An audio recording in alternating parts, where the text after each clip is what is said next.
Yo guys, we are back with a deck profile. This one is on a Branded Chimera deck that I used this past weekend to get 4th place at the Boise, Idaho Regional.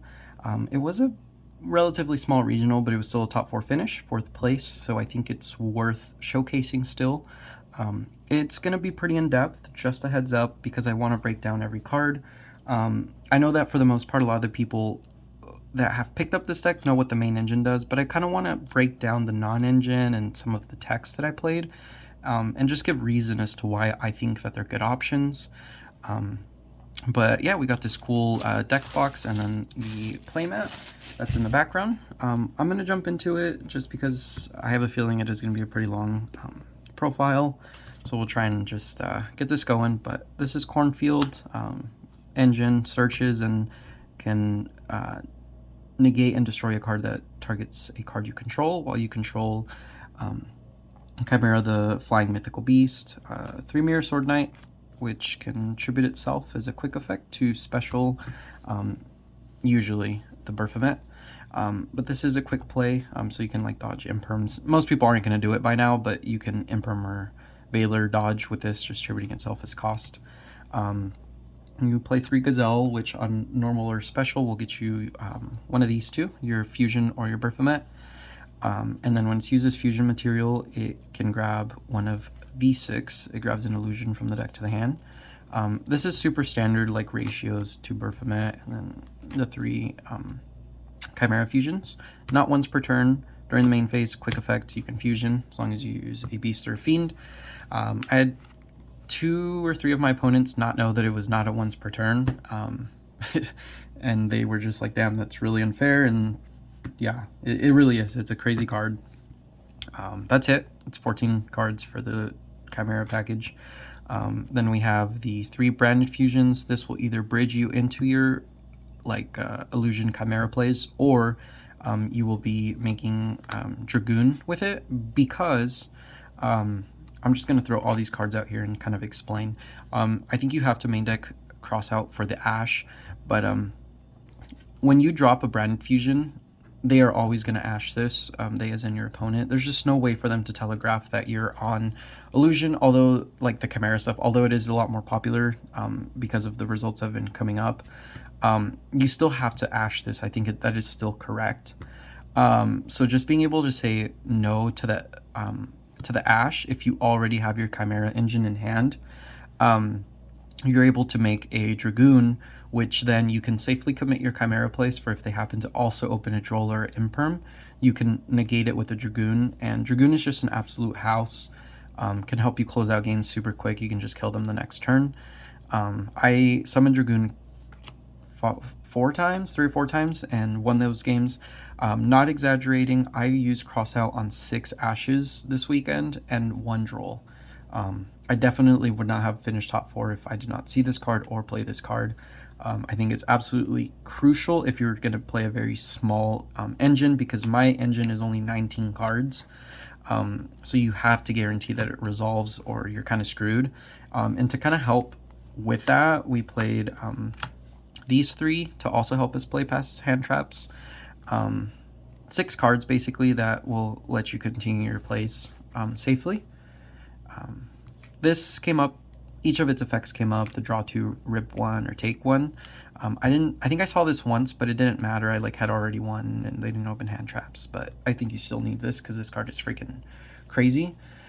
And then we played crossout targets / I guess hand traps, 3 Ash, which is the main crossout target, 2 Nib.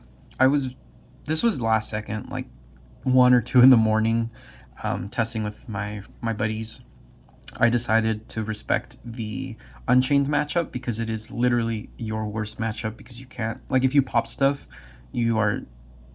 that's like the worst thing you can do against that deck. And I just kind of wanted like a security blanket, and I know that the Team YCS just ended and that was like the most represented deck in Top Cut.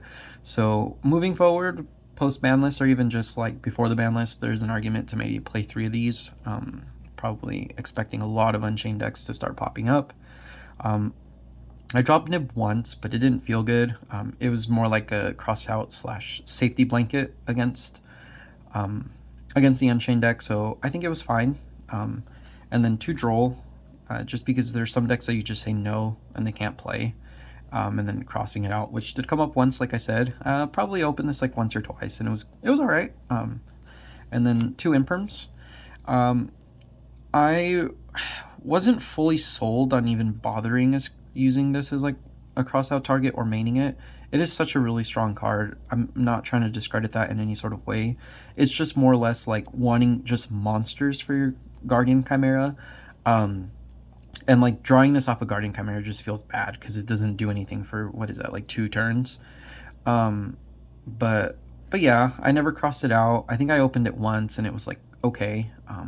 But yeah, it's imperm. Can't go wrong with, at the very least, maining 2 of them. That's it for that part. Our last 6 slots, because we are on a clean 40, is 3 Fenrir and 3 Book of Moon. Book of Moon's pretty self-explanatory. Everyone's playing this just because it's so good against the Cash matchup and the Pearly matchup, and it also helps dodge Imperms, Veilers, and Mourners on your Baphomet. So I think you have to play 3. I played against 2 Pearly and it was good against them. Other than that, it definitely felt a little mid. It is too good of a card against the best 2 decks in the room to not play it. So I'm happy I did. When I needed it, it was there, and when I didn't need it, I don't think I ever saw it, so can't complain. I am going to go on a little bit of a rant on Fenrir in a good way. First, I was a little scared because I was going to play the 2 nibs, and I was worried that I might like nib and then draw Fenrir, but I just thought that both of the nib and this card are just absolute powerhouses and needed. If someone plays into a nib, you're going to win the game 99% of the time. Or if you open Fenrir, specifically in this deck, like the cool synergy it has is like, just replacing itself, so you have an extra monster in hand for your Guardian Chimera, or like going second, just breaking boards. Definitely come to terms that this probably won't be here after the next list, so our list will probably change, obviously, with the new ban list, the format changing, but I think right now is absolutely needed. I wanted a card that if I didn't see my engine, because again it is a pretty small engine, I could just play this, and on it's just a standalone good card backed up with like a hand trap or 2, can probably stall the turn to go back to me, and then I can kill my opponent, like if I draw an engine piece. Round 5 against Pearly, I won game 1, and then game 2 they went first, if I remember correctly. And I opened, I really don't remember, but it was like 1 Fenrir and 4 to 5 non-engine. And their turn 1 was like very suboptimal, sounded like they bricked a little bit. And I just put Fenrir on the like field and backed them up with all my non-engine, and I just played Fenrir control to the end. I didn't see an engine card in 5 turns, but I was able to just continuously like pick apart their board, whatever they try to commit. So this card just being able to completely solo like a game is insane. The utility that it just offers to this deck as well. But that's it for the main 40 cards. Also, before I forget, this Versago the Destroyer, it's a really old card, so I want to make sure I cover it as to why I specifically chose this one over all the other monsters that can substitute itself as a fusion material. This is a fiend. The dark part doesn't matter a whole lot. Like, yeah, you can make like Garura with the Baphomet in this, but opening this does not feel bad as opposed to like a light seal, or like the goddess with a third eye or something like that. Just because it's a fiend, and I think this card it was the correct choice. I opened it maybe 2 or 3 times, and I was able to just use it as a fusion material for the King Chimera. So I would definitely recommend this one if you are going to play the Dragoon package, which I think is the correct way to play this deck. As far as like just being able to put up an Omni Negate is what this deck really lacks, and it helping you play past 2 hand traps as well.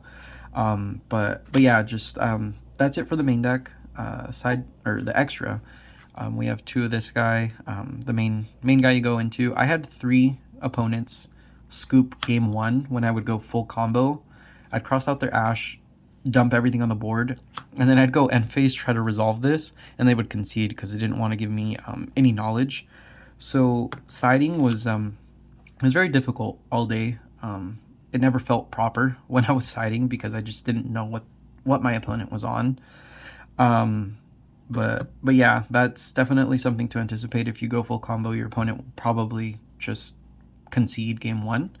Um, they'll realize like you have it. This deck going uninterrupted is by far, in my opinion, the best deck in the format. That's why I wanted to play all those crossouts and all the hand trap, like things that let you play past hand traps, because I want to play my game. And I know that if I can, then you're not, my opponent's not going to win. So just anticipate that if you're picking up the deck, it's going to happen pretty often. 2 Guardian Chimera, second boss monster of the deck, pop, draw, doesn't target, very, very, very important. You do only need 2 of these in my opinion. Third one shouldn't ever come up because usually they scoop on the first one and then the second one will seal the deal. This is the only card that did come up once where I was like, oh, I wish I had a third one, but I don't think that's correct. I still wouldn't recommend playing 3. But yeah, this card is so good digging into like all your engine and your like, or not your engine, but like into your hand traps and stuff. This is the other Chimera boss monster. He just helps you OTK. Unfortunately, I didn't get to pull off the OTK with this, but it's just good to have it. It can attack an extra, or like it attacks once for every illusion uses for its summon. So it's good like just to cheese a win, which can come up.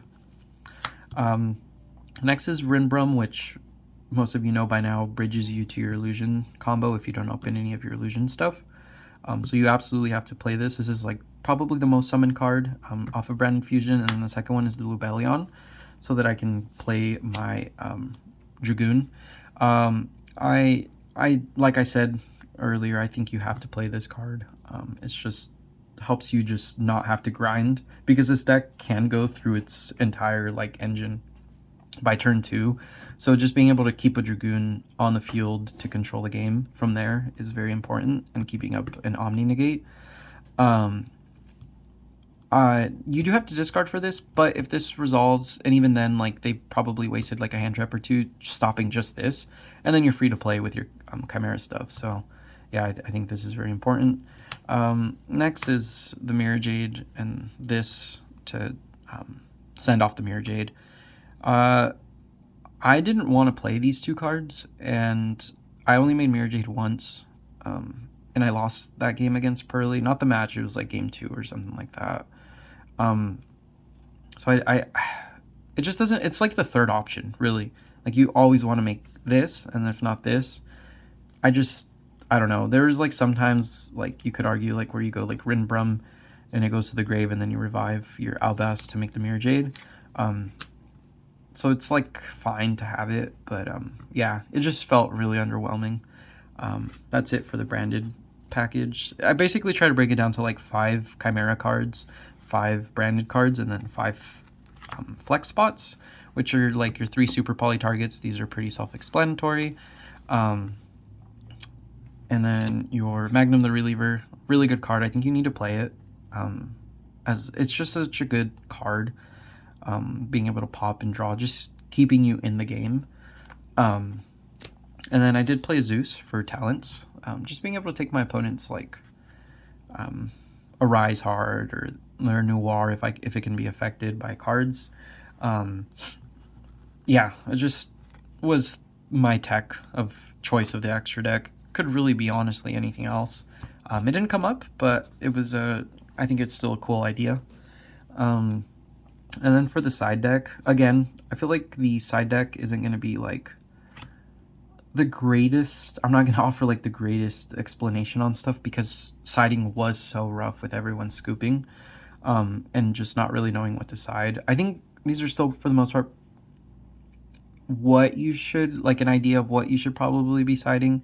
King Tiger Wangu, just Floodgates, Pearly Sprite, Mathmech, Rika, and then there's like a couple of other random stuff. Very strong. 2 Radiant, just to kind of say, nah, I'm not going to deal with your freaking boss monster. And it is a fiend as well. You specifically have to play this one, in my opinion. You could, I've seen lists that main deck this just because it does have that synergy going first. You can just use it as fusion material if needed. But I think it was better in the side, just my opinion. And then we played some back row hate, pretty standard. I wanted to go a little bit heavier on the back row.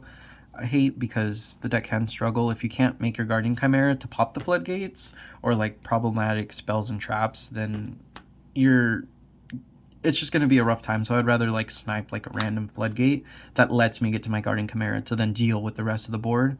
So I opted for 3 and 1. I sided in this quite a bit, being able to snipe the My Friend Pearly so that way they can't like add back 3 freaking spells or search. That came up quite a few times.